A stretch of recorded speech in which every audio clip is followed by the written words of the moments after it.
எல்லோரும் நல்லா இருக்கீங்களா? இன்றைக்கான பதிவு, வாழ்க்கை என்பது நீ சாகும் வரை அல்ல, மற்றவர்கள் மனதில் வாழும் வரை. கண்டிப்பாங்க. வாழ்க்கை என்பது நம்ம வாழ்கிறோம், இறந்து போயிட்டா வாழ்க்கை முடிஞ்சு போச்சு. அதுக்கப்புறமும் நம்ம வாழணும்.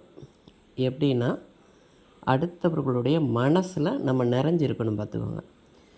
என்னென்னா, நம்ம இப்போ சொல்கிறோம் இல்லையா, ஒரு நல்ல மனிதர்கள் இறந்து போயிட்டா, ஐயோ நல்லவரை கடவுளை சீக்கிரம் கூப்பிட்டு போயிட்டாரே அப்படின்னு சொல்லுவாங்க.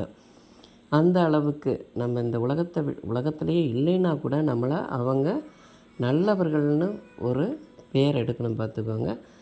நல்லவர்களாக இருக்கிறதுக்கு நம்ம சொத்தையோ பணத்தையோ கொடுத்து நம்ம நல்லவங்களாக ஆக முடியாது. நம்மளால் முடிஞ்ச சின்ன சின்ன உதவிகள், நல்ல வார்த்தைகள் நம்ம பேசும்போது, நம்மளோட இனிமையான சொற்கள் அவங்களுக்கு எப்பயுமே நம்ம ஒரு என்ன சொல்கிறது, பாசிட்டிவான விஷயங்கள் பேசும்போது ஒரு சிலருக்கு அவங்களுக்கு ஏதாவது ஒரு விதத்தில் அவங்களுக்கு நம்மளால் உபயோகப்பட்டிருக்கலாம்.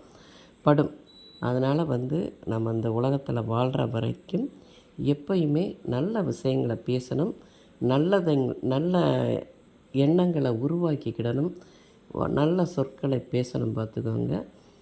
இந்த பதிவு இதெல்லாம் நம்ம பண்ணணும். அப்படி இருந்தால் தான் மற்றவர்கள் மனசில் நம்ம வாழ முடியும், நிறைஞ்சு இருப்போம். இந்த பதிவு உங்களுக்கு பிடிச்சிருந்தால் பார்வதி வீட்டு சமையலுக்கு ஆதரவு கொடுங்க. ஓம் சாய்ராம்.